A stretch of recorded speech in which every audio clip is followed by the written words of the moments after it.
Okay, guys, a very good evening. I'm Yogendra, and this is Fast Technologies, right? And people can hear me. Can you please respond? Can you guys hear me? Okay, a lot of people raising hands, and some of them, giving the response through chat window. Okay, cool. Uh, so, Rupasri is saying happy Sunday evening, sir. So during the lockdown, every day can be a Sunday or every day can be a working day. So both the cases are possible. It depends how you take it up, right? uh, so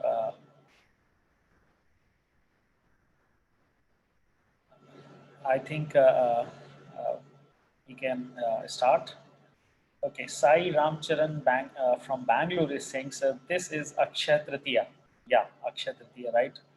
So probably a lot of people buying gold through online,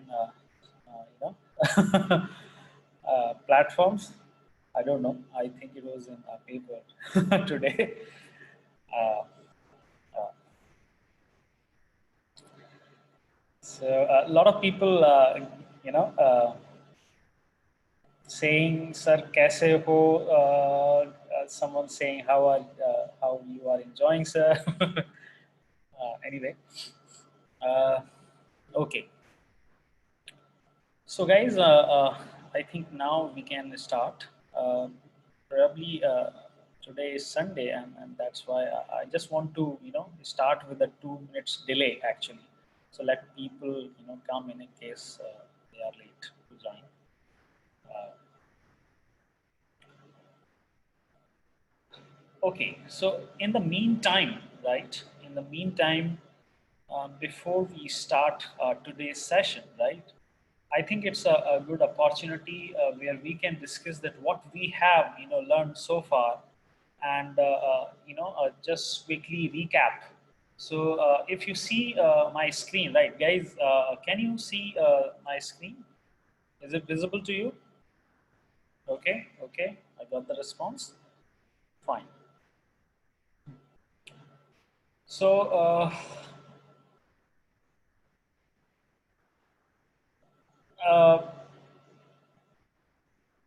This program is actually a 7 days program, and the day zero was just for make you understand how you can install the various tools and how you can set up for the best experience. And on the day one, we actually started teaching parts, and now you can see that we have covered data types in Python, how to import the libraries, how to perform typecasting, how to take the input from user, and how to perform string operations that we have done on the day one. And then we continued with the string operations on the day two as well, and had a lot of operations around a string. And then after the strings, we talked about control flow, where we discussed how to use if, how to use else statement, and how to use statements in Python. And then we talked about while loop and for loop as well.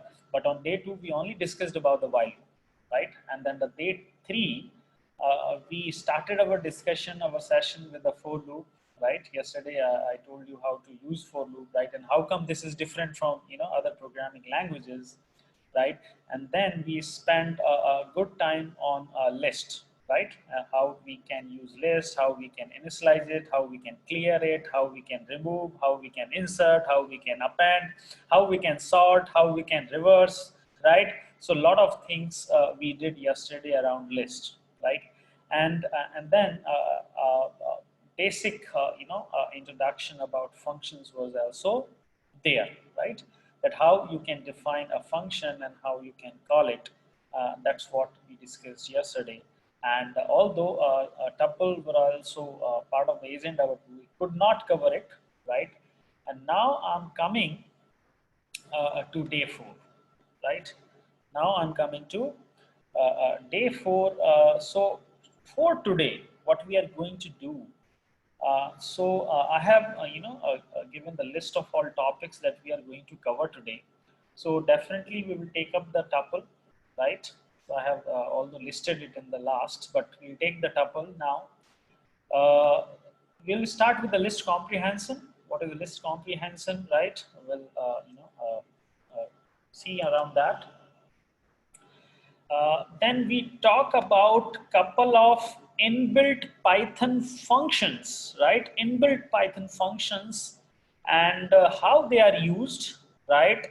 And why they are used, kind of, we'll discuss around that. So map, filter, reduce. These are, the functions that we are going to discuss today, right? And, there is one more keyword or one more concept around it, that would be lambda. So lambda functions, right? So these are a couple of topics that we have decided to take for today, right? uh, Shreya Iyer is saying, sir, volume is low. Guys, am I audible to you? Can you please confirm? Am I audible to you? Okay, okay, a lot of people. Sometimes, there may be some connectivity issue at your end, and in that case, you may experience, a bad voice quality or, low voice quality. Uh, Now,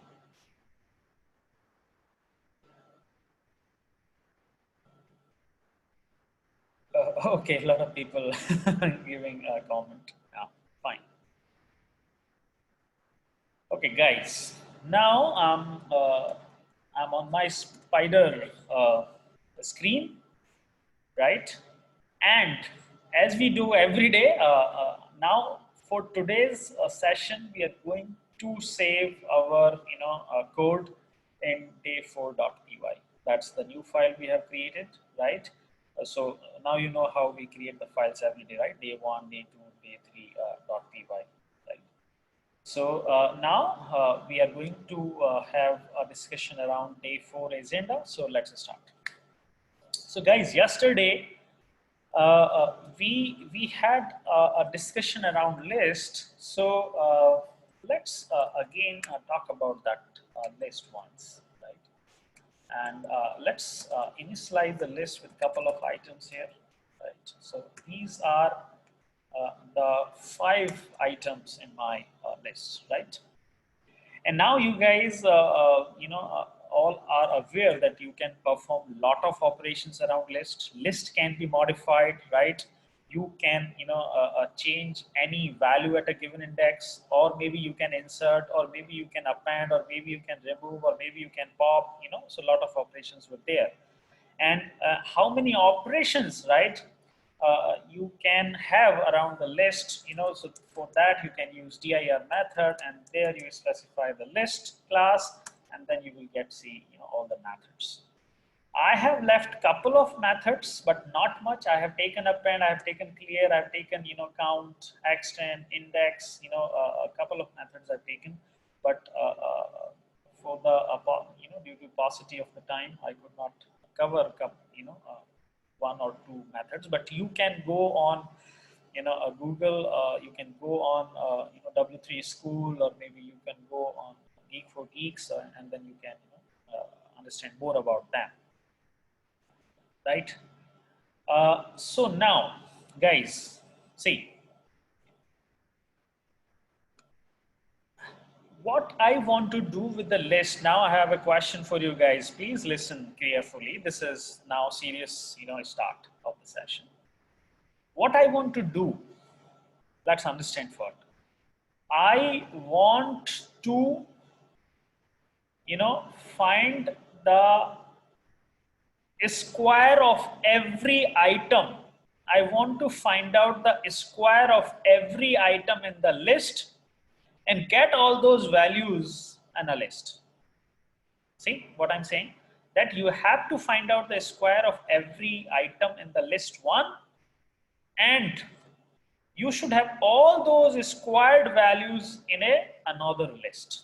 So how you can do that? That's a very easy to understand. So let's run a for loop on the list one. So how to run a for loop? For each item in list one, That's how you do it, right? And now you understand that in the first iteration item would be equal to 1, in the second iteration item would be 2, in the third iteration item would be 3, and so on. And now if I want to print the square of every item, then what I can do, what code I can write here, maybe I can write item into item, right? That way I can print all the square values for every item. So now you can see output 1, 4, 9, 16 in that way. Or maybe you can change it. You use power, kind of notation, which is item raised to the power. So 2 star means raised to the power, item raised to the power 2. And this way also you get, the output. But guys, that was not my requirement. What was my requirement? I told you that I need all these values, what you see on the console, on a list. Then what change I have to make? For that, what I can do, I can take another list which is initially blank. So I have declared another list at line number 4. And instead of a print statement, right? Instead of a print statement, what change I have to do here? I can remove this print statement, and what I can do, list 2. So I'm taking list 2, and in that list 2, I'm appending the square of every item, right?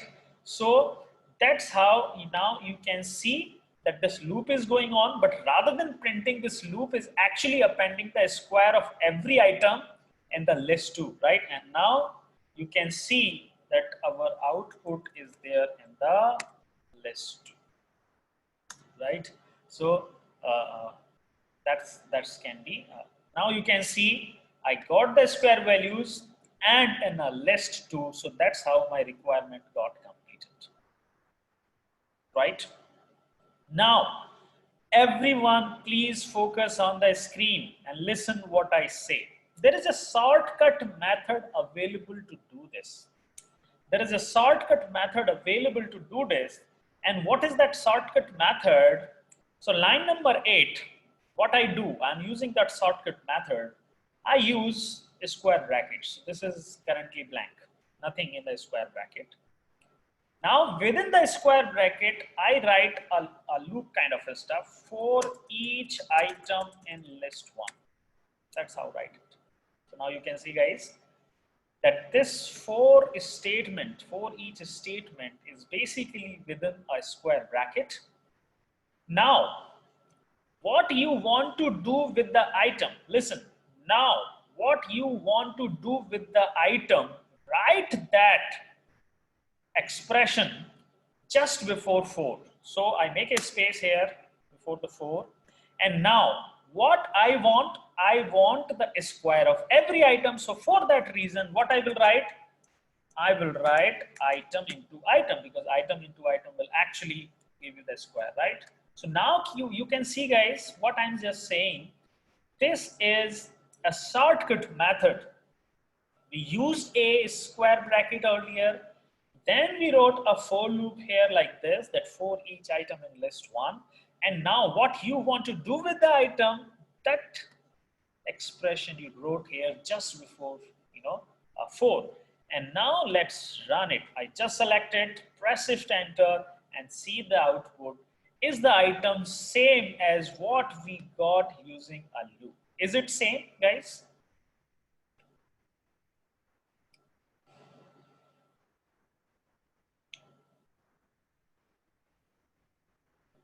Okay, a lot of people responding now, right? Okay. Guys, this concept, right? Guys, this concept, what I have told you, the shortcut, this concept is known as list comprehension. What we call it as? List comprehension. A very, a good method, a kind of a shortcut method. And this is known as, list comprehension. Okay. I'll take one more example in case you want a repeat. I will take one more example. So I take this list again, right? I take the list again. there is a list now. Now what I want, okay guys, now listen to me what I want now. I want to add 10. I want to add 10 in every item given in the list 1. What I want to do? I want to add 10. In what? In every item of the list, I want to add 10. So what I can do using list comprehension, I'm going to use a square bracket. And now I write something like that for each item in list 1. And now what I have to do with each item? I have a statement that every item you should add 10. So where I should mention that addition? I should mention just before 4. So I make a space here, and what I can write here, item plus 10. Right? So guys, this is saying that for each item in list 1, what you have to do, just mention that what you have to do here, just before 4. And that's how you write a list comprehension. This is one more example. And now you can see in the output, I got the output on the list, and every item is added value 10. Right? So guys, is it clear? Is list comprehension clear to you? That how we can write a list comprehension. A very simple way, or a shortcut way that how you can do that. Right? Okay. I'll take one more final example. Right? I can take one more final example. I want to check. Yeah, we can store this output in another list as well, guys. So what I can do, I can probably say list 2 is equal to this, right? So now, in this case, you can see, I'm not going to print the output of this list comprehension on the console, but instead of that, I'm going to store that output in what? On a list 2. That's why I have used assignment operator here. List 2 is equal to my list comprehension, and now you can see the output is in list 2. That's here, right? Now, as a final example of a list comprehension, what I'm going to do, I want to find out, right? I want to know and check whether an item in the given list is greater than 2 or not. Do you get my point?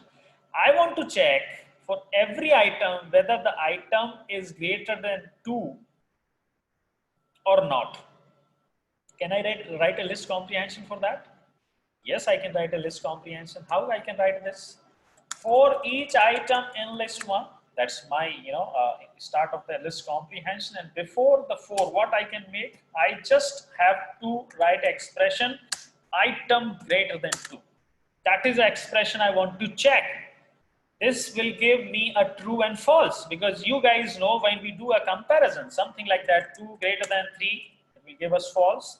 3 greater than 2, it will give us true, right? And that's why we used a expression here that we are checking whether the item is greater than 2 or not. And now let's run it, right? And now if you see the response, you will see that in the output, we got false for the first item because that item is 1, and which is obviously lower than 2. And the second item, we got the false because 2 greater than 2 would be false, right? It is not equal to. And then for 3, we got true, 4, we got true, and for 5, we got true. So guys, I have taken 3 examples, related to list comprehension, right? So I have given you the, a basic idea, right? I've got the basic so in case if you are not getting the output, what you can do, guys, you can use a print statement, right? In case you feel your output is not coming, you can use a print statement, right? So that's the point here. So guys, good to go in the next topic. Can we go to the next topic, right? If you have more questions, you can ask them in the discussion round. Okay, fine, yeah.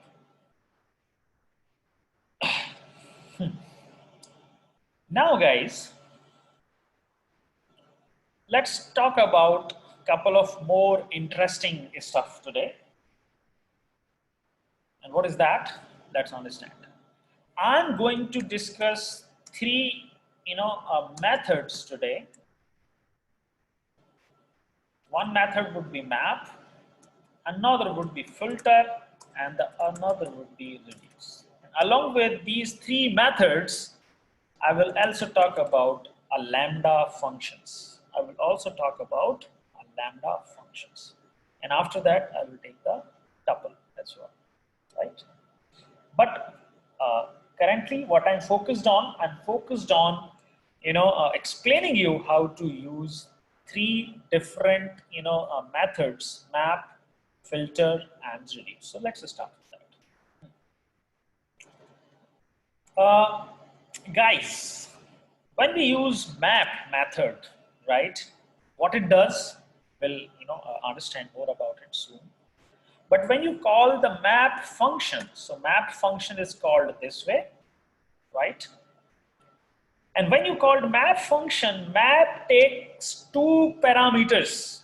What it takes? It takes two parameters. So obviously, one parameter it takes is the name of the function. Name of the function. That function we can create. The function we can create, we can write our own function and pass the name of that function here. So function, it requires a function name. Fine. And the another parameter it takes is data. What it takes? The data. The data can be in a list. It can be in a list, or maybe it can be in a string, right? Or maybe it can be in tuple, although we have not discussed the tuple yet. But now what I'm going to explain you that how to use the map function in Python. Map function will take two parameters from you. One parameter, name of the function, and that function you have to write. Fine. And the second parameter is where your data is. Where your data is. Your data can be in list, your data can be in a string, or your data can be in tuple. Tuple is, is still not discussed, so I'll just remove it. So your data can be in list or data can be in a string, right? Now how it works? Now understand that, guys, how it works, right? How the map works, very simple equation is there. What it will do, map, it will take one item at a time from the list, right? It will take one item at a time from the list, pass that item to function, the function you have used, and give the output back on the console. What I'm saying, guys, take every item from the list one, pass that item to function, and what the function is returning, give that output in the console. Okay, so maybe that can be a little bit confusing. So best way is to explain through an example, right? So what I want to do now, guys, I have a list. This is the list, right? The list has certain values. Let's say 1, 2, 3, 4, and 5, right? So now this is the list, right? And now, when I will use the map function, how I will write the map function? Map function name. Let's say the function name is f1. So I will pass the name of that function f1. I will write that function. That function is not written yet. Comma, the name of my list, right? And the name of my list is list1. What I want to do in this example is, I want to find out the cube.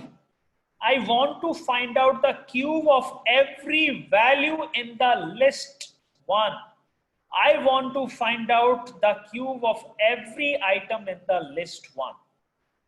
Okay, that's fine. Can I write a function Can I write a function that will give me a cube? I can write a function. How to write a function? Okay, let's now define that function. Def. What should be the name of that function? I have specified the name of the function f1. So I'll take that name as f1. What it will take? It will take a value. Let's say that value is x, right? The name of the variable is x. And what it should return? It should return me a cube. So what I can write here? X multiplied x multiplied x, right? So this is the function that I have written. And now you can see in a very clear way that this function is always giving you a cube of the value that you pass, right? And now if you pass, if you call this function, let's say f1 on 2, what it will return? 8, right? Because the cube of the 2 is 8. What it will return if I pass the value on 10? And now you can see in that case it will return, 1000, right? So if I use map, and in that map function, I pass the name of my function, or the name of is f1 that you know now, and pass the list as well, right? And typecast this map. I will answer this typecasting later on, but you have to see the answer first, right? So now this is a complete statement at line number 37. This is the final use of map here. What I'm going to do, I'm going to use a map, right? It takes 2 parameters. So I have already written the function f1, that's already written there. And now I have the data as well, that's in the list 1. Now what the map will do, it will take every item from the list 1, right? And using that item, call the function f1, and what is the return that would be printed on the output. And now see the output on the console window, guys. Can you see what it returns? Did you get the idea that how map is actually working? Map is basically taking every item from the list and passing that item to the function, and what the output of that function is, we get that in the console as a final output. Guys, is the map clear to you that how the map is working here? Is it kind of a loop? Internally, can you imagine that basically map is doing some repetitive task? And what is the repetitive task? Map is taking one item at a time from the list 1 and passing that item to the function f1 and giving us the output in a form of list. That's how the map is working here. Okay, I'll take one more example now, guys, right? And make you, have a more clarity around the map. I will take one more example, right? I have a list this time, right? In the list, I have a couple of names: Amar, Akbar, Anthony. So now this list has 3 names. I want to know the length of every name in the list 1. What I want to do? I want to know the length of every name. Can I write a map function for this? For that reason, I will have to first write a function. How can I write a function that can find out the length? So I have to find out a function, def. The name of that function can be f2. What it will take? It will take a str, a string 1. So I gave the name to it, str1. And what it will return? It will give me the length of str1. So now you can see, guys, this function is very simple. This is actually returning a length of the string, right? And if we call this function separately, without using map, you can see that what would be the length of first as a string. If we pass, it gives us the letter 5, right? And now, if we want to call the map, so we write the map, what it takes, the name of the function. What is the name of function this time? It is f2. Where our data is, it is in the list 1, which has the names Amar, Akbar, Anthony, right? And how we can typecast it into a list? This is the way we can typecast into the list. And now see the output, guys, here. 4, 5, and 7. Guys, did you get how the map is working? I have taken 2 examples for you. Right? Okay, a lot of people saying map. That's fine. Very good. Okay. Now Mohan is saying that can we use loop as well? Yes, we can also use the loop as well, right? I'm just telling you how to, use map. But at the same time, you can also do the same stuff. You can, do the same stuff using a loop. Maybe if you want, you can store the result. You can store the result in a list as well. So I can store it, let's say list 3 is equal to this, and the output would be in a form of list 3. Right? This is the way. Right? Now Rupasri is saying, sir, why you are converting this to a list? So I'm just typecasting it to a list. Right?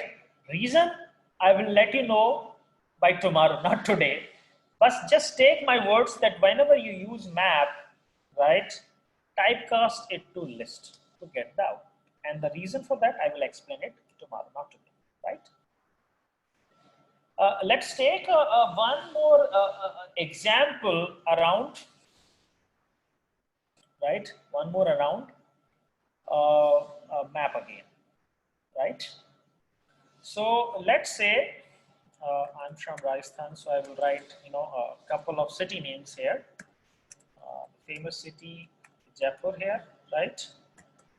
You must be knowing about Kota as well, the coaching hub in India, right? And then we have one more city here, Udaipur, right? So Udaipur is there, right? So these 3 names are there, right? These 3 names are there. Now, guys, I have a question for you. I want to,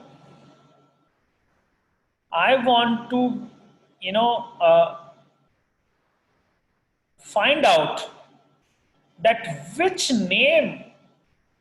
city name has PUR in it, right? What I'm going to do, I want to find out, right? I want to find out that which city has, PUR in the name. So let's try to do that using a map. Can we find out the answer using map? So let's say I write a function f3 here, guys, right?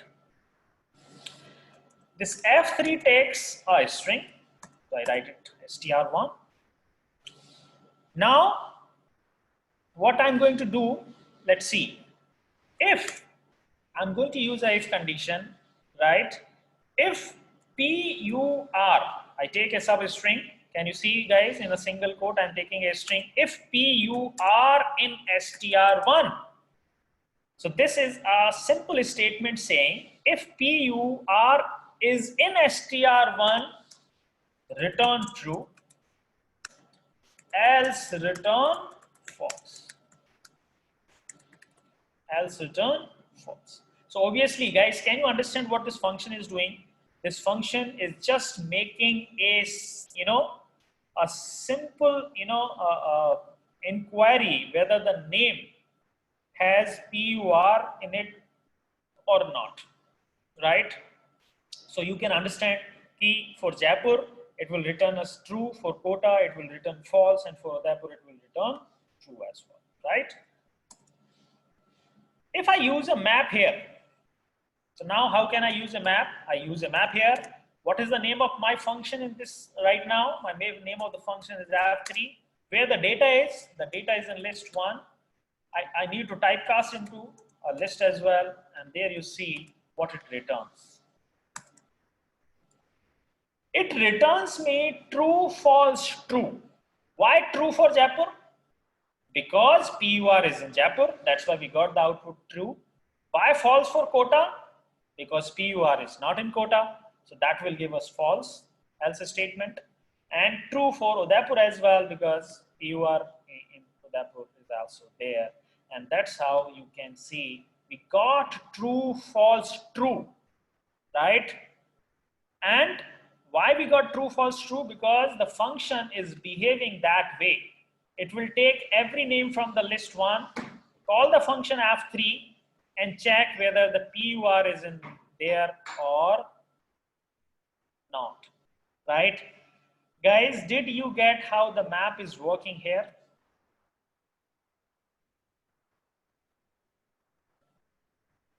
Right? And now there is a question coming from, I'm not able to, properly pronounce it. Matthew Nesiga, probably I think. So Matthew is saying, sir, I want the city names with PUR. Did you guys understand? I'm not interested right now to find out true and false. Can you give me in the output the name of those cities only which has, PUR, right?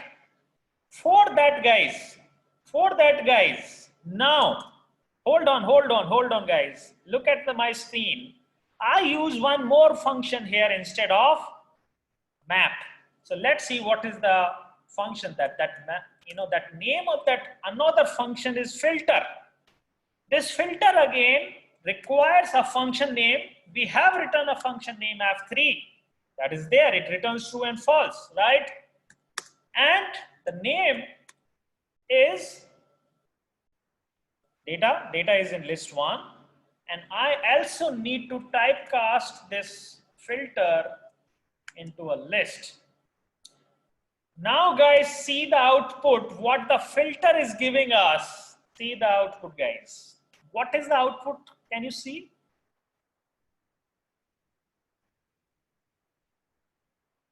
Did you get the behavior, how the filter is working? Is it different from map?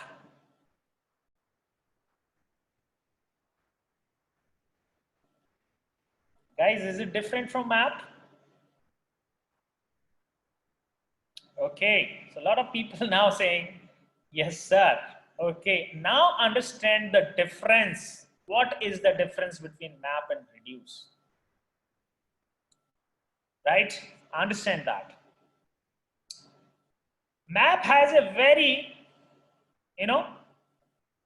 map has a very simple working. Map will actually, give the output corresponding to every item in the list, right? If you have the 10 items in the list, map will give you 10 outputs. If you have the 20 items in the list, map will give you the 20 items in the list, right? Every item there is an output in the map. It can be some value, it can be true, false, it can be anything, but for every item we have an output in the map. But filter is a different. Filter will give us those output in the list for which the function f3 returns true. I'm repeating again, guys. Filter will give only those items from the list 1 in the output for which the function f3 returns true, right? And when this filter works, for the first time, list 1 will have the item Jaipur. So we will call this function f3. It returns true, and that's why we got the output Jaipur. Next time, list 1 has Kota. But for Kota, f3 return will false. So we will not get the output Kota. And finally, list 1 will have Udaipur as the last item. For Udaipur as well, f3 will return true. So in the output, basically filter is giving those items from the list 1 for which F3, right, returns true, right? So this is how filter is working. That means filter only returns those values which get true response in the function calling. I take one more example for filter. I take one more example from the filter. Let's say I have a list 1, right?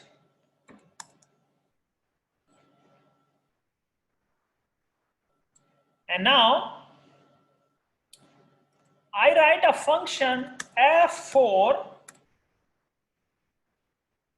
right? I want a function f4.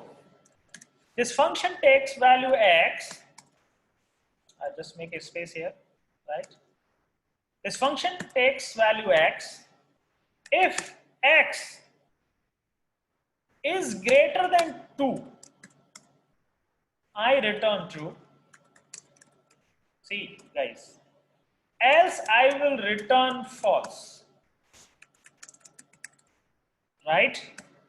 And now I write the filter like this, filter function, pass the function f4 and pass the list 1. Guys, can you tell me what would be the output in this case for this function filter? What would be the output in this case? List 1 has items 1, 2, 3, 4, 5. I have returned the function f4, which returns true or false based on the condition whether the item is more, bigger than 2 or not. And finally, we run a filter method here. We get the only values 3, 4. Why we got the 3 and 4 and 5 only? Because 3, 4 and 5 only, the function returns true. For rest of the other values, it returns false. Right? Now guys,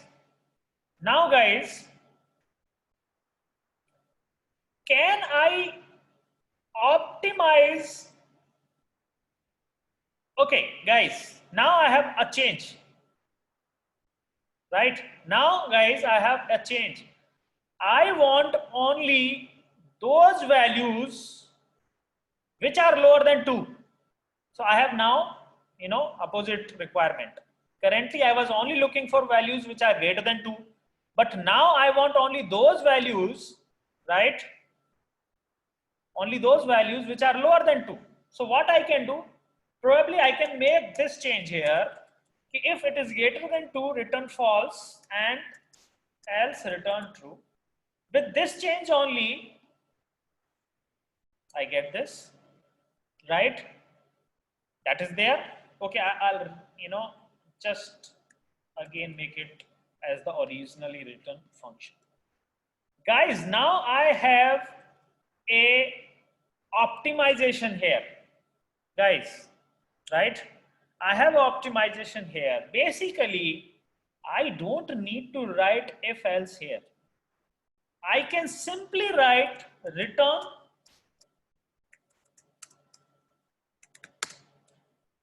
x greater than 2. Guys, I changed the method. See this.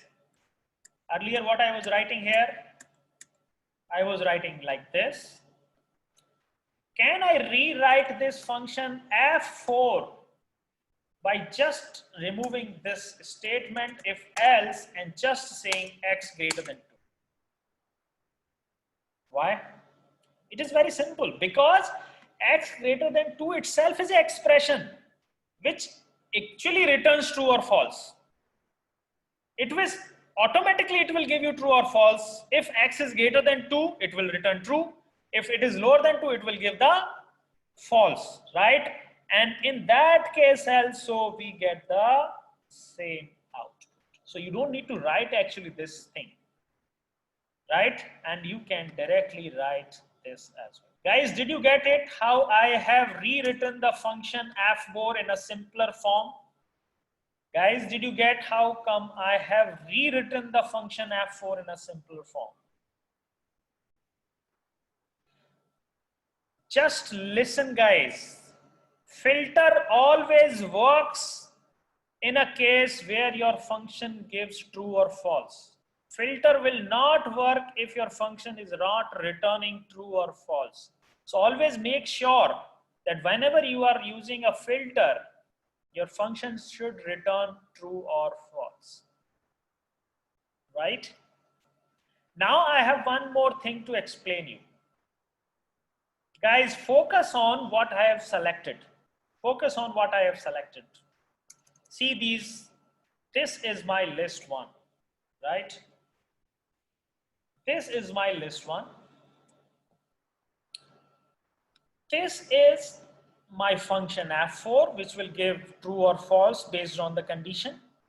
And this is how I'm calling the filter, right? Now guys, I copy this statement. I copy this statement and remove this function f4 from here. Okay? I use one more keyword here, lambda. There is a keyword now, lambda coming, right? Please all listen carefully. Lambda is a function actually, right? So we use a keyword lambda. After that, I use a colon. After that, I use a colon. Before lambda, before colon and after lambda, I have to specify what parameter it takes. So I say it takes parameter x. After colon, I have to specify what does it return. Then I will say my function should return x greater than 2. So guys, can you see? I have just converted this function f4 in a different format, and that different format is called as lambda format. How come I have rewritten this in a lambda format? I have used keyword lambda. What parameters it takes? X, so I have mentioned that. After the colon, I have just, return what it returns, right? X greater than 2, so it returns x greater than 2, right? And then we get the list. See the output here. We get the same output. What is the change you can see? The only change we see here, that here I'm calling the function which is already defined somewhere, but here I'm calling the function which is defined here itself, right? Where this function is defined here itself. This function has no name. Lambda is just, a keyword. These kind of functions are known as lambda functions or anonymous functions. Anonymous matlab no name, right? Anonymous means no name is given to the function, right? So this way you can understand that almost every function can be converted into a lambda. Let me go back, and can I write a lambda for couple of more? Can I write a lambda for this, guys? Can you let me know? Can I write a corresponding lambda function for this f3? How can I write? How can I write? Right? I can write something like that. See this. I copy it. Right? I copy it here. I remove the f3 from here. What keyword I have to use? Lambda. Right? What it will take as input? str1. So str1, there it is, str1.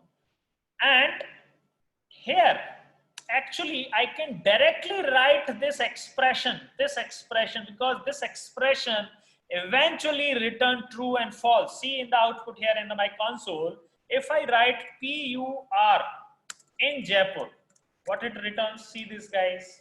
If I write directly this, it returns true.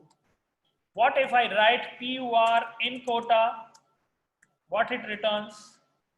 False. That means I actually don't need if else here. I can directly return this PUR in str1.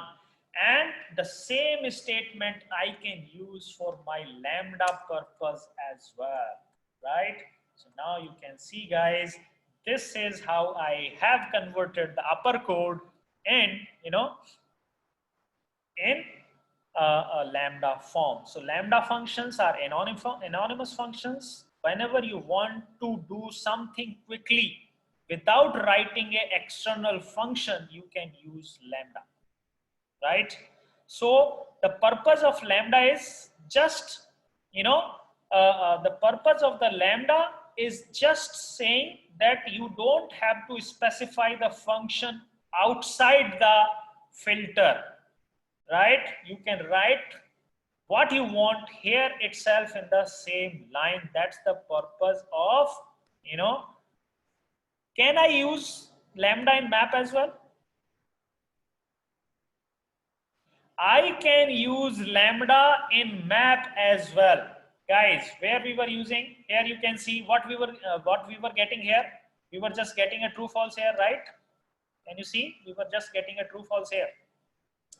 Can I change the F3 with the lambda? Yes, I can change the lambda. So I just copy it and I paste it here. And I have to just change it. I have already written this here, so I just copy it and just paste it, and there itself, now you can see the map is working the same way. That means lambda can be used with map method as well. Lambda can be used with the filter method as well. Guys, is map, filter, and lambda clear to you guys? Is it interesting, guys?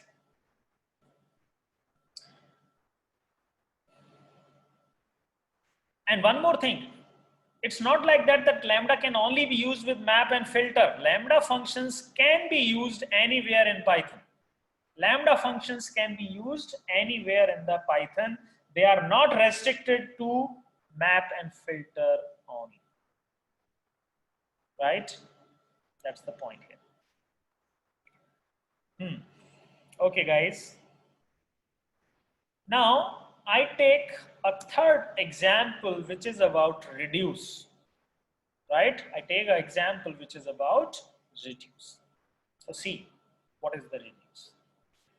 Basically, reduce cannot be directly used. That reduce is within a library, and that library is known as functools. What is the name of that library? Functools. This functools has one method called reduce. How can I know about that method? So dir and what I say functools, and there you can see there is a method called reduce here.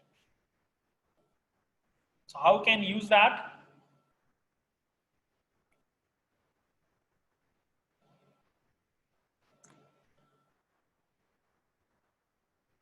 How can I use that?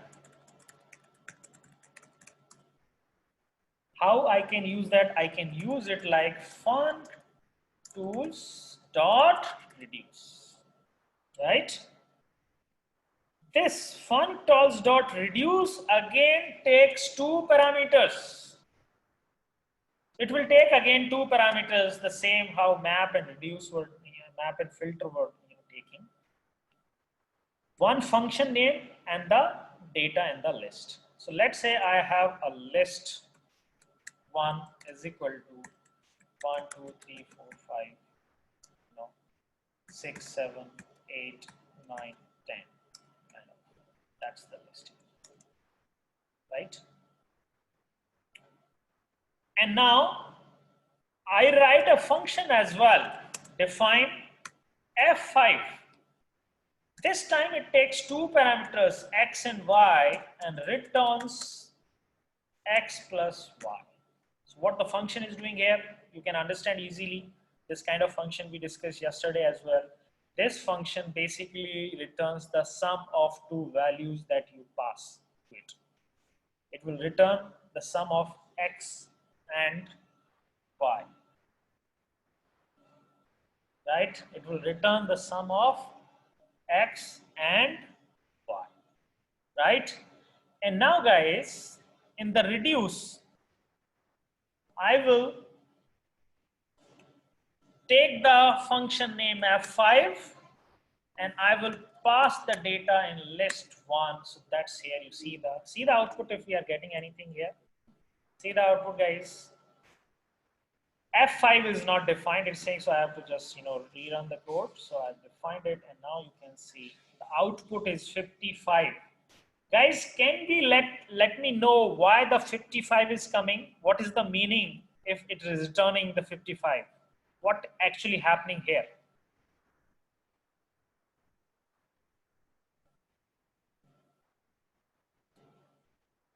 So it is basically summing all the numbers. But how it is working, let's understand more about it. Right? How it is working, let's understand more about it. Basically, this function f5 will take two values x and y. So let me replace this list from this, so I can directly replace this list here, right?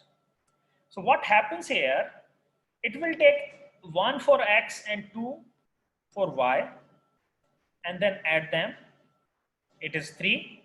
This 3 again goes to x and y is taken from here.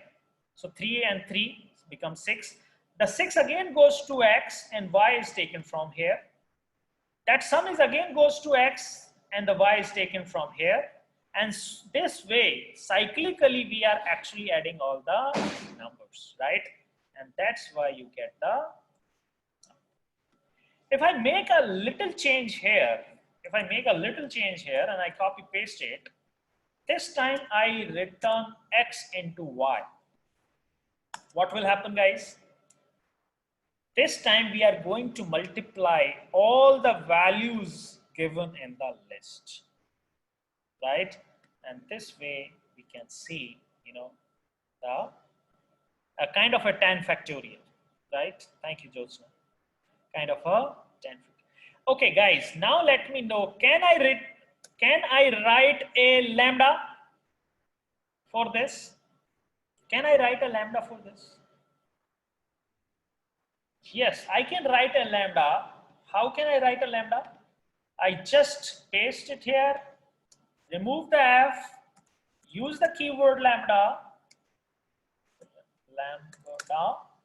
It will take two parameters x comma y, then colon, and what it returns? X plus y. That's how you write a lambda function. You use the keyword, you mention the parameters, and then you mention what the value it returns, right? So this is the way you can actually see see the output here as well, right, guys? Now listen to me, a very important concept now, guys. Basically, map and reduce. Basically, so as you got from the point that how come reduce is working, how the filter is working, how the map is working, basically map and reduce are used in big data handling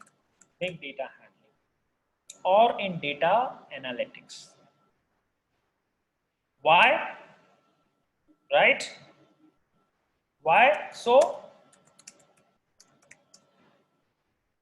generally, you can see when we have a large amount of data, we apply some method, map, and finally the purpose of reduce is to get the insight from the data. As you can know that reduce always gives you a single value. Reduce function always behaves in such a way that it will always give you a single value, right? Reduce will always give you a single object or a single value. Did you see in the map that we got a lot of results in the map? In the filter as well, we got a lot of results for which the true was returned. But in case of reduce always returns a single value. So whenever we want to do a big data handling or big data analytics, or large data analytics, map and reduce are used simultaneously. If you guys know, there is a tool called Hadoop for big data handling. Hadoop actually uses map reduce. Hadoop actually uses map reduce, right? Now,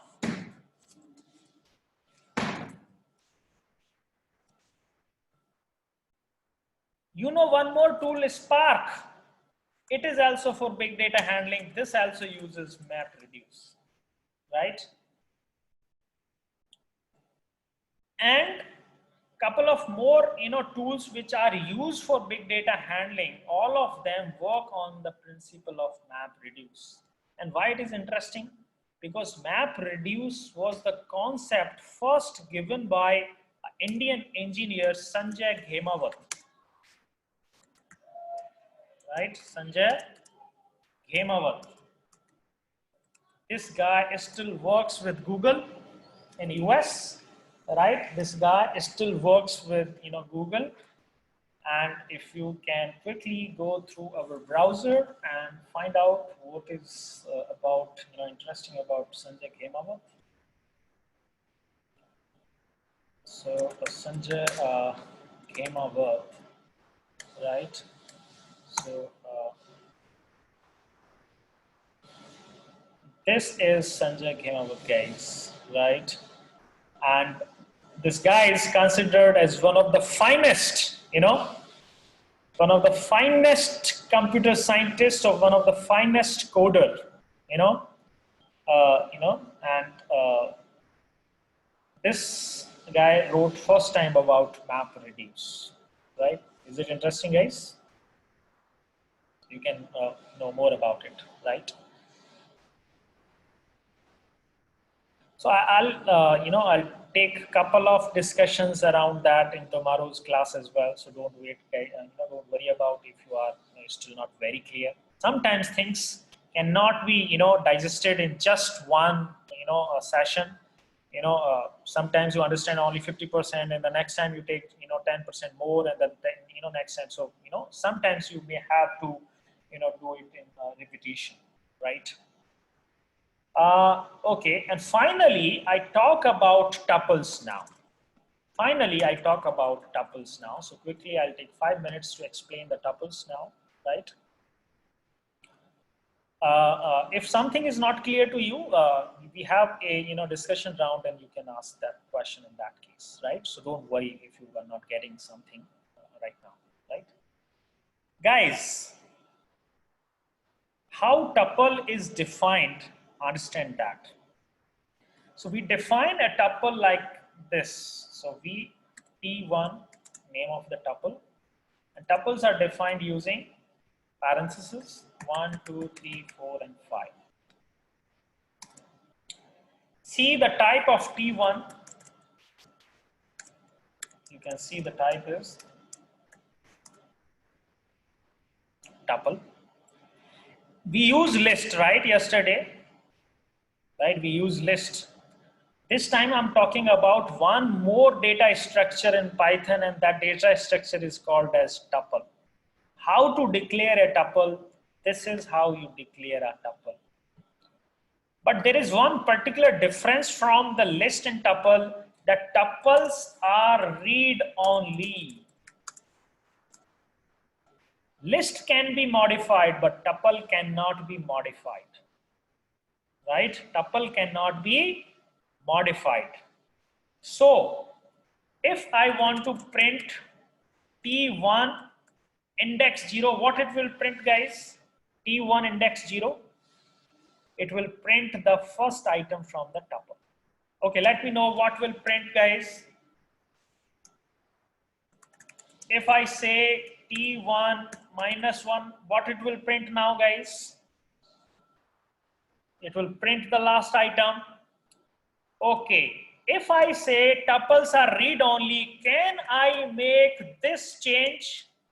If I say tuples are read-only, can I execute this statement? No, I can't execute because I say they are read-only like strings. They are immutable, right? So changing the content of tuple is not possible, right?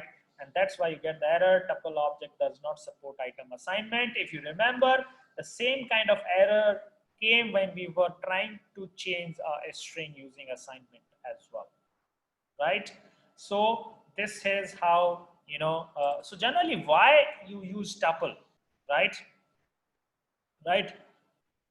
What is, because if they are immutable, then what is the purpose, of using tuple? Generally, in the C programming, have you used a keyword const in C programming? Const.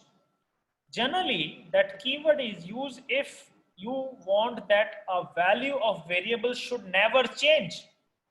The value of a variable should never change during program execution. So basically, using const keyword, you make a variable read only, and after that it cannot be changed, right? So if you have some set of values that you don't want to change anytime in the program execution, you can keep them in a tuple. You can keep them in a tuple. And I will take, a very good example around tuple tomorrow as well. I will take one good example in explaining, more about tuples. But today I'm just giving you an idea that how you can define a tuple. First of all, how you can access a tuple using indexing. You can give a range as well, right? Right? And how tuples are read only, so you cannot make assignment, right? And let let's say you want to declare a tuple with single item. Guys, I have a very important question for you now. You want to declare a tuple with single item, something like that. Can you guys tell me, is it a tuple or is it a integer value? What would be the type of T2?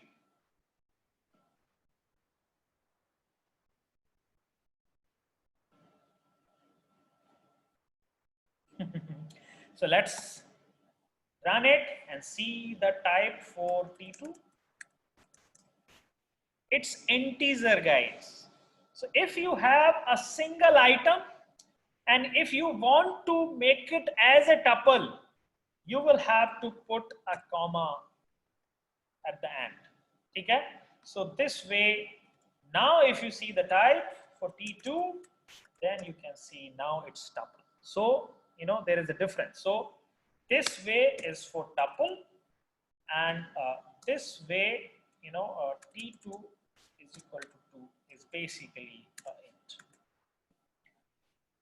I'll discuss more around, tuples tomorrow as well. I will, discuss, more around that, guys, right? So how was the session today? Can you guys give me the feedback quickly? Jabardast Saab. Okay, someone was saying. Good, nice, super, ekdam must, wonderful, good, more interesting, great, great, great. Okay, yeah. So because now, guys, now if you see today's session was something that we generally do not read in our college studies, even if you have a Python programming, right? And and that's now tomorrow's session would be very, very interesting again. Very interesting. We will discuss about dictionary, and we'll discuss about file handling, and we'll discuss about a couple of more things, sets as well, right? Now, guys, there is one more announcement before I go for a break, and after that, Sylvester sir will take your questions for discussion round, right? So that is that from 4th May, we are going to launch a new series, and that series would be on data analytics, right? That series would be on a data analytics. That is starting from 4th May. So if you want to register, more details would be shared with you by tomorrow, right? So if you want to register, you can register, right? That is starting from 4th May. it will have a fee, but that fee would be in just hundreds, not even in thousands. It would be a 5 days program, and it will have just few $100, right? And it will start from 4th May. More details will come up tomorrow. Just a short announcement for you for today, right? And data analytics is more related to machine learning, data science. It is not data structures, right? They are different. Data structure is different. Data analytics is different. I will explain a couple of terms during this program as well, right? I will take some of definitions. What is data analytics? What is machine learning? I'll try to explain them in tomorrow or maybe day after tomorrow session, right? So don't worry about that. So now over to Sylvester sir. He will explain you about the code challenges for today, and then you can so that's how here your assignment. Can you save your day 4 file? I'll try to share my screen then. Just What is? save. Can you save your day 4 file? First of all, is my audio audible to you? Sir? Yeah? Is my audio audible? Yeah, I can hear. Is there a background noise today? I think there is. Say again. Is there a background noise today? No noise. Okay. No noise. No. So have you saved that, sir? Just let me save that. Okay. So I have saved it. Okay. Right. Great. Let me share my screen. Okay. Just a minute.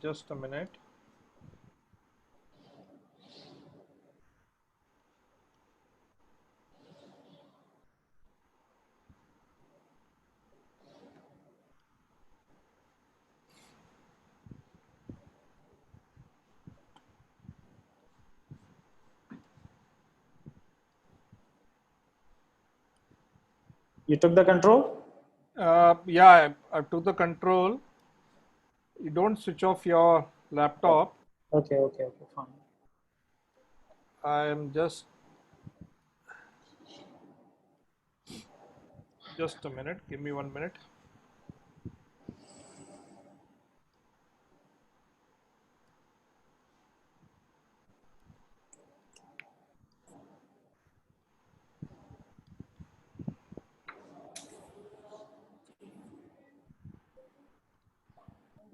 So is my screen visible to you?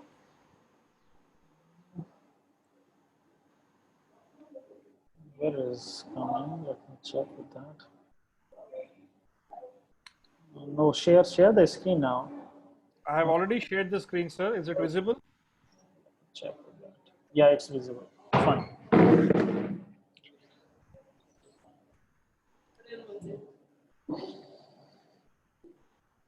You can mute yourself, sir. Okay, fine.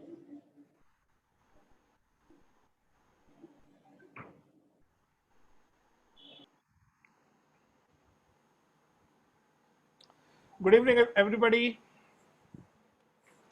The bad guy is again back.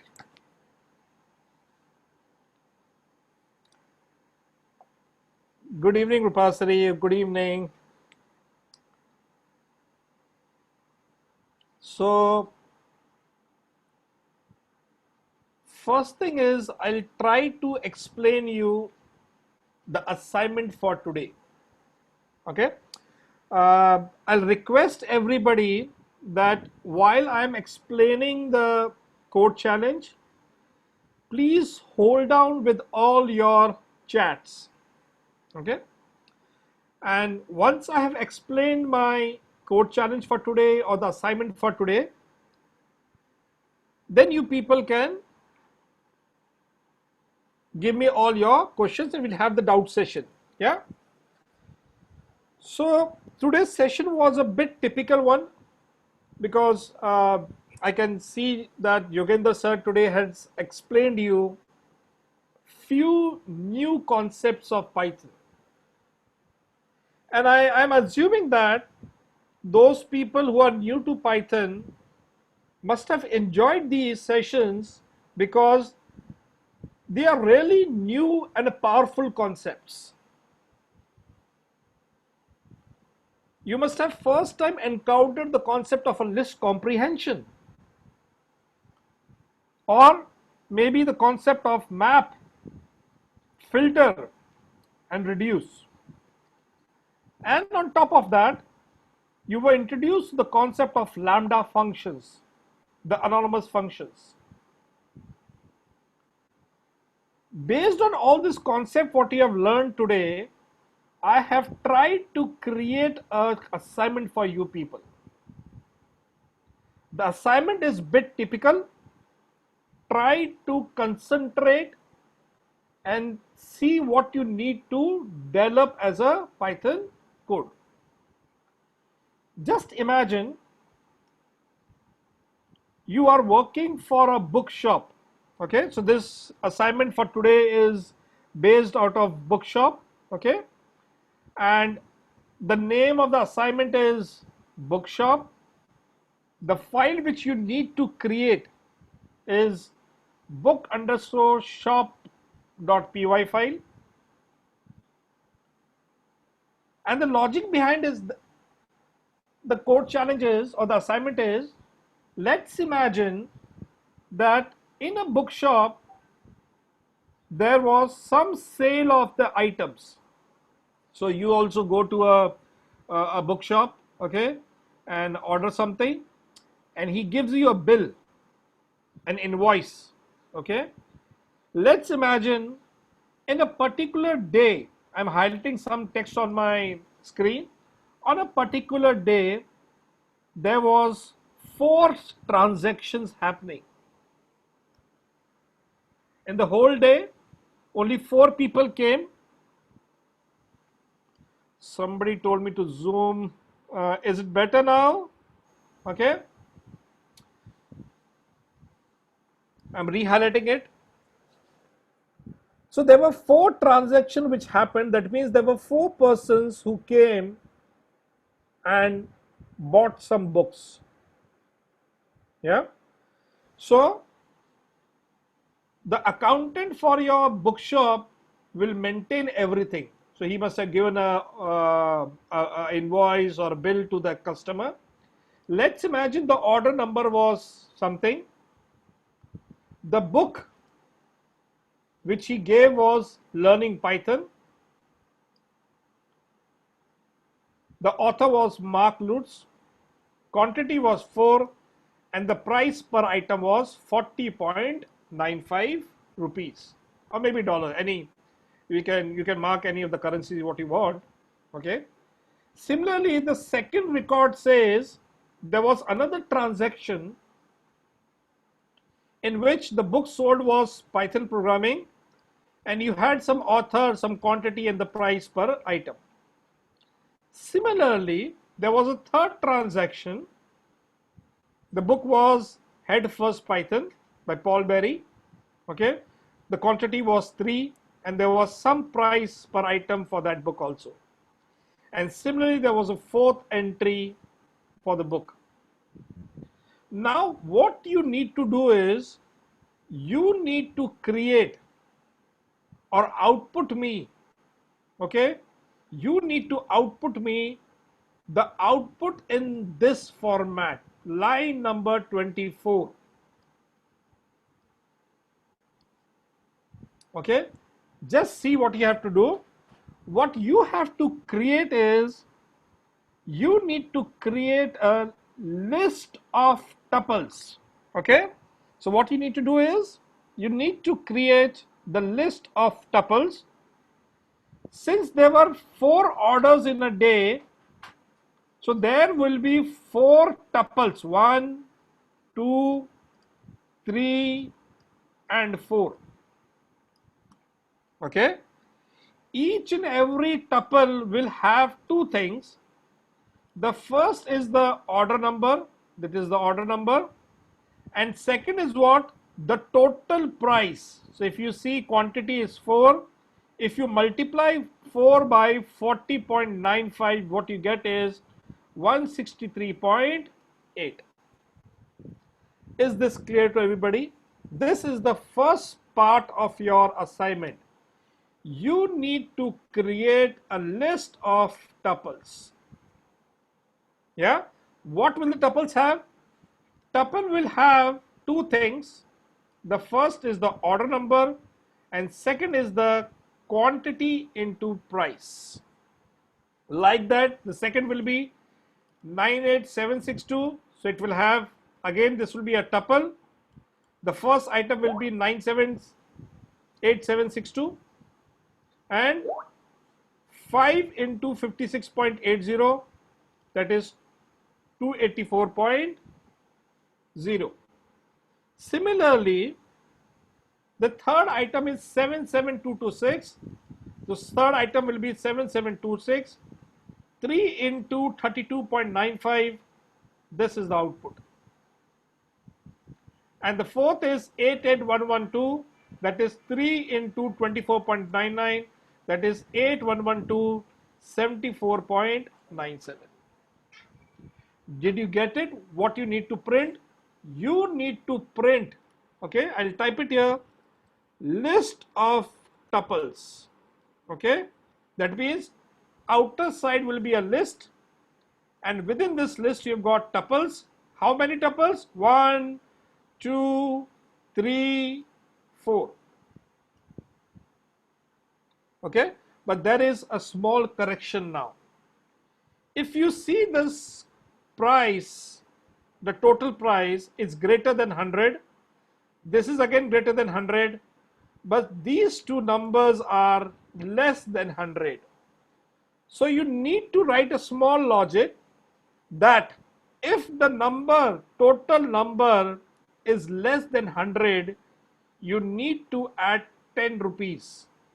So see what we did, 98.85, what we have added, 108.85.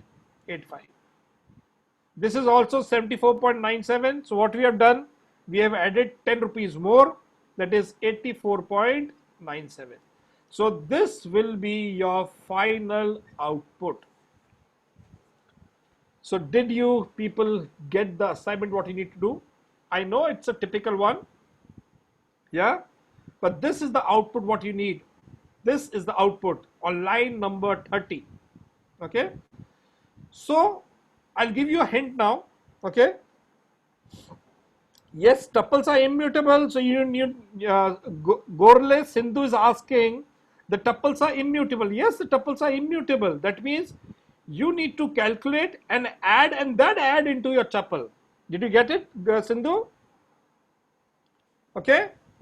So now the way or the approach of solving this problem. First thing, you need to convert this data from line number 11 to line number 15. You need to convert this data into a Python syntax. So what I have done, I have created orders as a list, okay. This I have done manually and converted this each and every order as a list, and within the list I've got some items, that is the order number, the name of the book, the author, the quantity and the price. That means you do not need to take input from the user. Is this clear to everybody? In this program, you don't need to take input from the user. What you need to do is, you need to take or convert your data in the form of, this is list of list, okay, and where individual list items, this inner list contains what? The data for one order. This another list will have what? Data for the next order. The next will have what? The data for the next order. The next will have what? The data for the next orders. Okay. I'll try to run this program and tell you what should be the output. So you need to write some piece of code here so that the output becomes this. You got the point? The output should be this. Okay, you can ignore this line for now. What should be the output? The list of tuples. As you have seen, we have added $10 because they were 10 rupees less. Sai Ram Charan is from Bangalore is saying matrix. This is not a matrix, Sai Ram Charan. I have tried to combine both the concept, list and tuples in one. Now, hint number 2, okay, what you need to do is, you need to approach the problem solving using for loop, okay. The first thing what you have to do is solve the assignment using for loop, okay. So step one is solve the problem using for loop, okay. Once you have done that, then what you need to do is refactor your code. Okay, so I'm just trying to use some of the language which is being used in the industry. What you need to do is refactor your code. Refactor your code means change your coding and remove the loop and use map. Okay, this is the way you learn how the for loop can be removed and we can use the power of map. So I remember when sir was teaching you today, he explained to you that in the map for loop is not required. They internally use the concept of looping, okay. And in the step 3, you need to refactor your code again, okay. And what you need to do now, introduce the concept of lambda functions,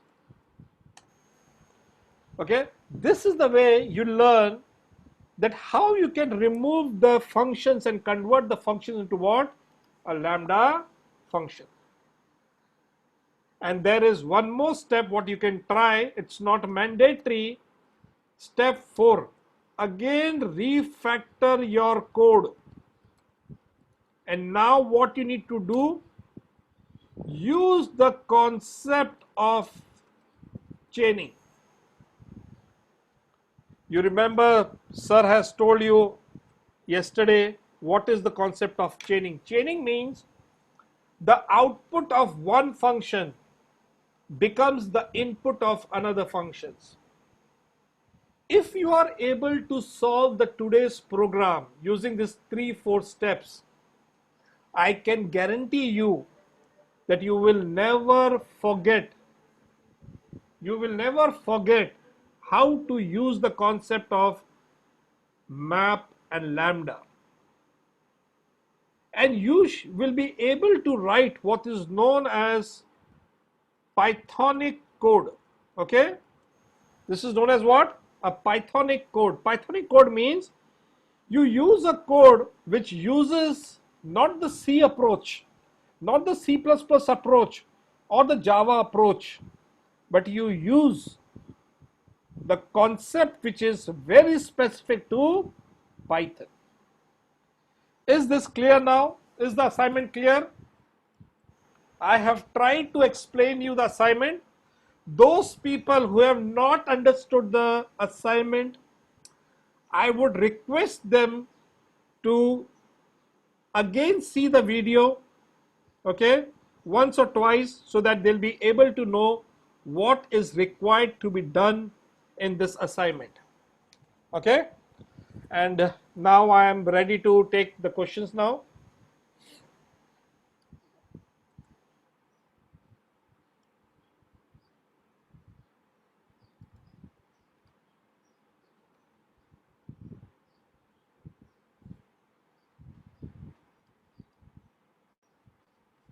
Yeah. Hope it's clear to everybody.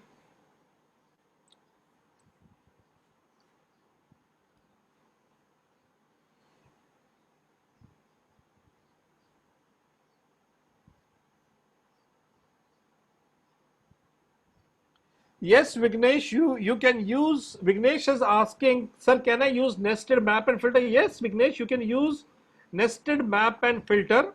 You can. Okay, that's the way you'll be, that's the part of the step 4.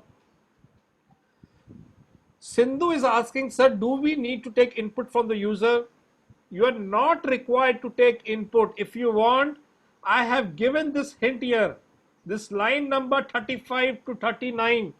You can copy and paste and use this code. You do not need to take input from the user. Is it okay, Sindhu?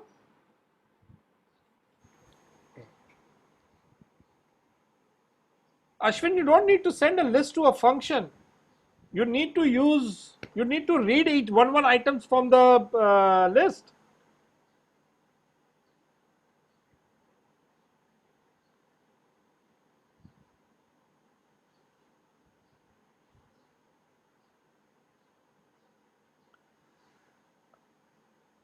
Rakshit Bantakal from Udbi is saying that he joined the class late, but he knows little about map now.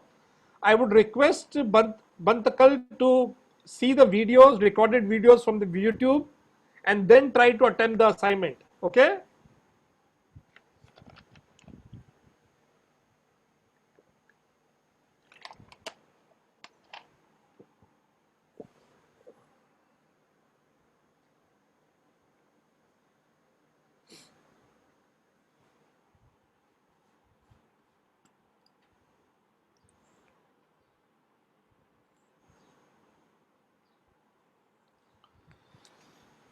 Anybody has any questions in today's doubt session also?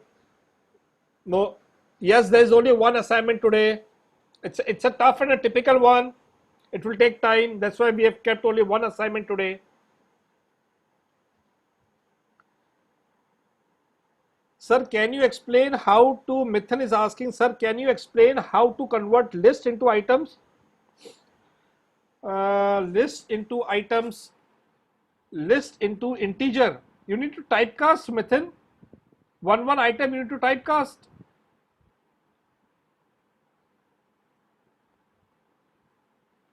How to access list of list? Okay. Let me show you how to access that. Let's imagine this is the list. Okay. For each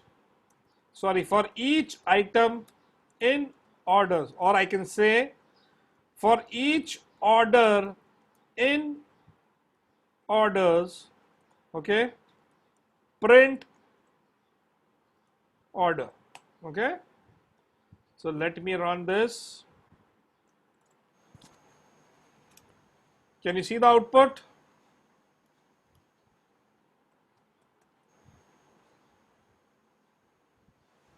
I'm able to access one list separately.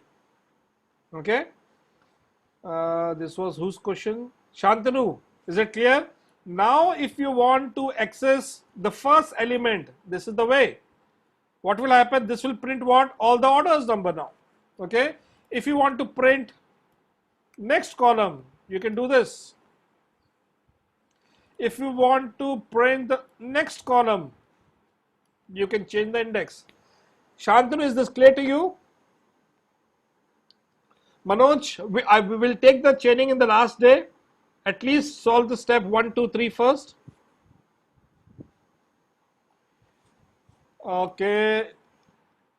G1 is asking to run the code again. Okay, I'll run the code again. Let me run the code again. See the output. This is the output what needs to be done. Okay, and this was acting as a input. Is this clear, G1?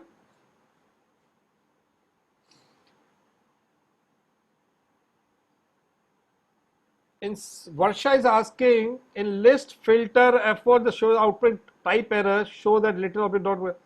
Varsha, can you copy paste your code to Sandeep. Okay, he will check your code. Kaushik Shankar Arun is saying, thank you so much for uploading the recorded classes early yesterday. I was able to cope up with the missed parts of the yesterday class. Please do upload the video of today's class as soon. I missed the fast. Okay, we'll try to do that, Kaushik. Yeah. Mathili is saying she's trying to access this. Mathili, I'll try to check what you are saying. Let me do that. Okay. And I've used this and I'm trying to print. Okay. Tuple. See, Mathli, what you're trying to use? This bracket is not this way. You need to use a square bracket. Got it? Now when I try to use, it's perfectly giving me the answer. Mathli Rao, is it clear to you? Shravanti, how to assign values to tuple? We know only defining a tuple. It's the same, Shravanti. Okay. Let's say I equal to 90, j equal to 80. Okay. Shravanti, this is for you. And let's make a tuple 1 equal to I comma j. Okay. And when I say print tuple 1, now when I run all this, my tuple is there. Is this clear, Shravanti? This is the way you can make a tuple. Yeah.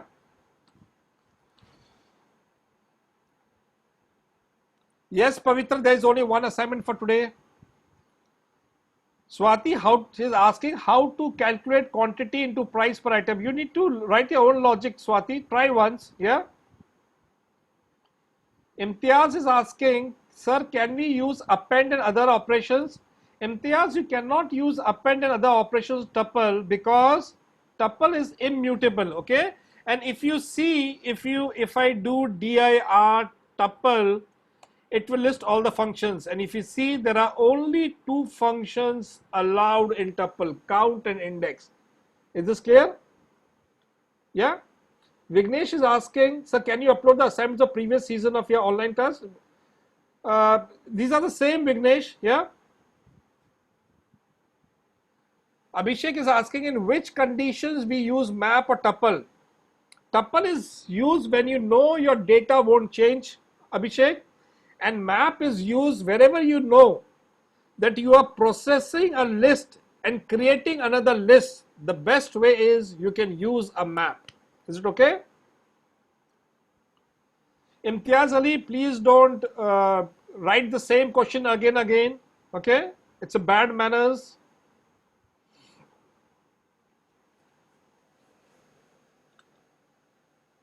I'm taking question one by one. It takes time for me also to read and understand and give you an answer, Imtiaz. I would request not to flood the same question again and again by copy pasting. You all people are mature people now, okay?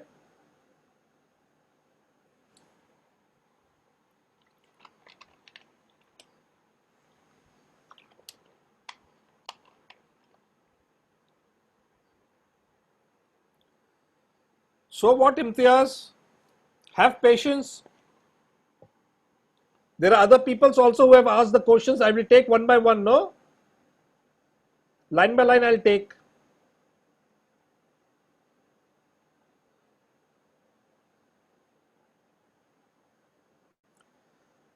Hemant Kumar, I didn't get your question. Can we run two values? Can you please elaborate your question?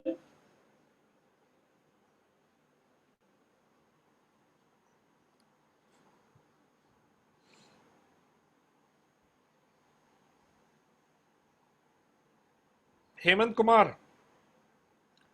Gayatri, do you have any question? You can put your question.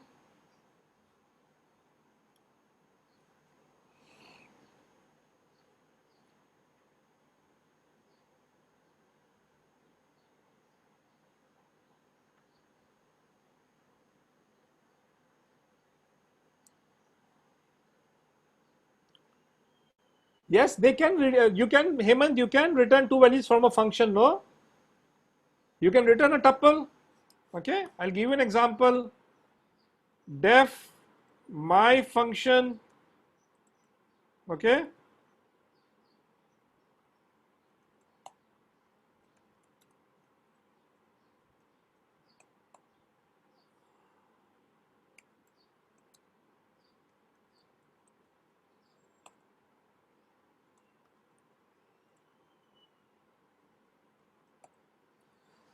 Hemant, this is for you.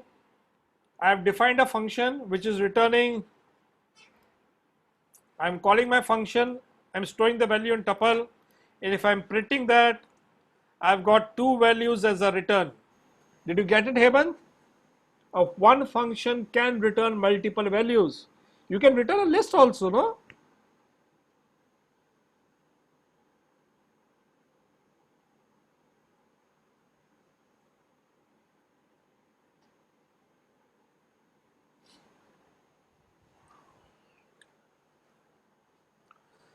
Guys, tell me how you people are enjoying the code challenge or assignments.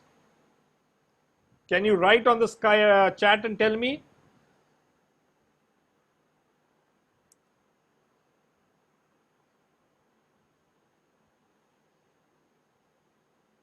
Good. Are they tough or easy for you?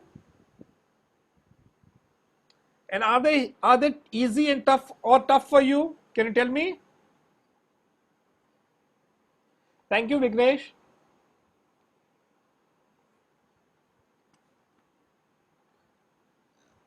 Rakshit Bantakal is asking, sir, in yesterday's assignment of salary 2, why did you type new salaries? Because we need to create another list, no? That's why. And we need to store, after processing the salary from the first list, I need to add everything where in the new salaries. Okay?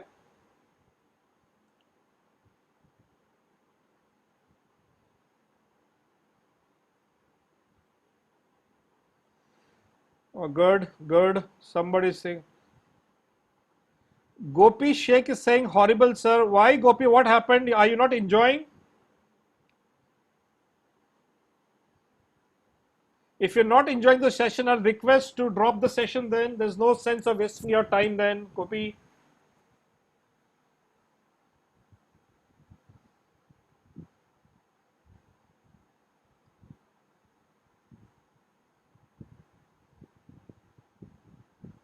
Good. Hari Priyanka is saying, I'm recalling everything. Today's assignment is very good and feel like a coder. Good, good, Priyanka. Tejasvi Katta is saying, today's code challenge is very intriguing. Nishal is saying, thank you, sir. We become more and more progressive in Python day by day. Yes.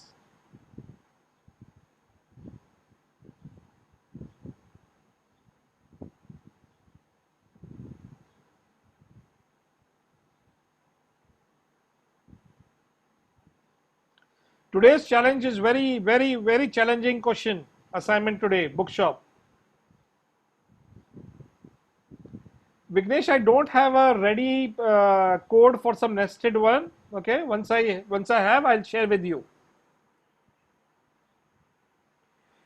Shalini is saying the sessions are useful, but because of network issue, I couldn't listen properly. No problem, Shalini. You can download from the YouTube and listen again. Yeah. Sai Kumar is saying today's assignment is very challenging, sir.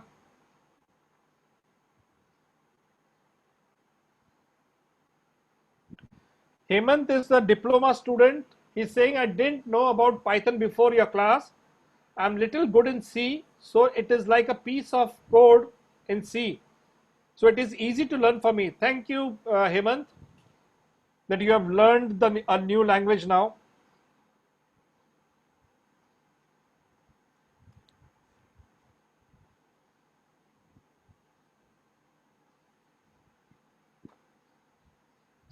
Sravanthi is saying output in list of tuples, but my doubt is how to add 10.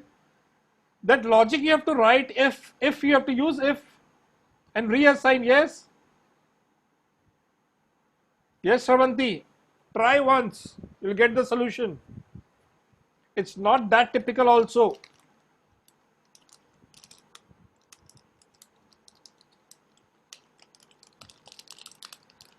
Akash, we try to increase the complexity day by day. If you have seen, the first day assignments were very easy, Akash Ganjal, you know. But now, as the day grows, you got more challenging questions.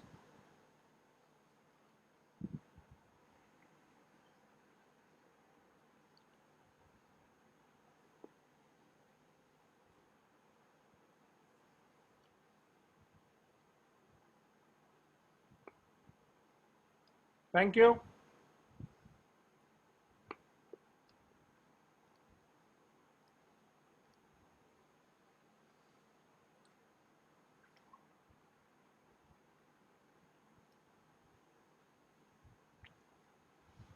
If you have any more questions, please.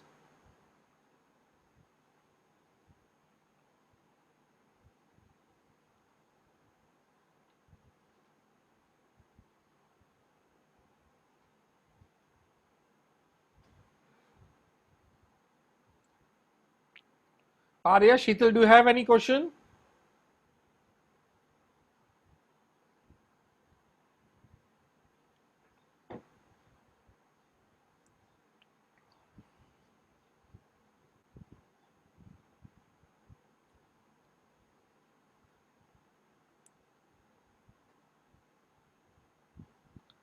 I'm waiting for questions. There seems to be less questions today. Good, Hemant, if you got the logic. Good.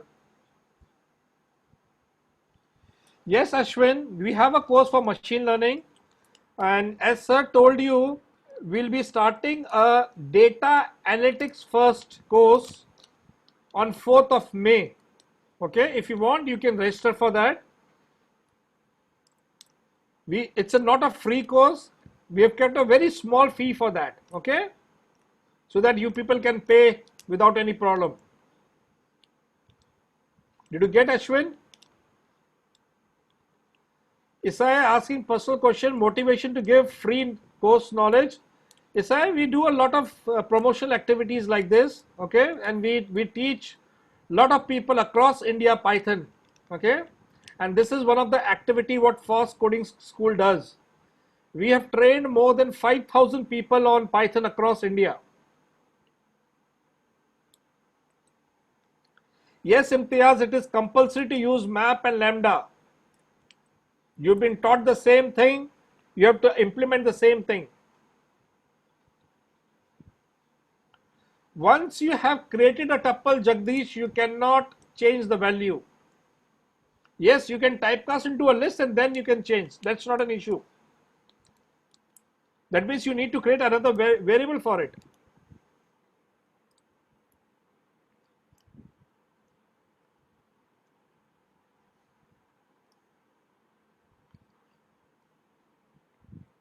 Gayatri, you are raising your hand again and again. Is there any question?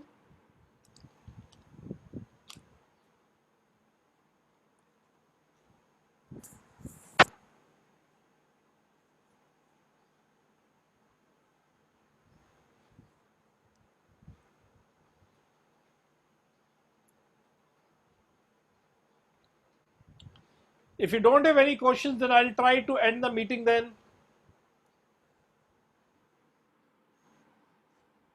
Guys, if you don't have any questions, I'll end the meeting then. Please confirm. Or if you have questions, please ask your questions then.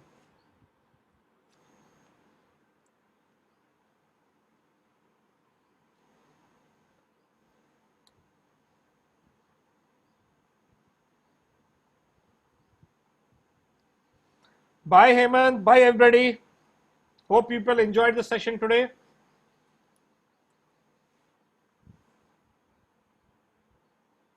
Thank you, Jagdish.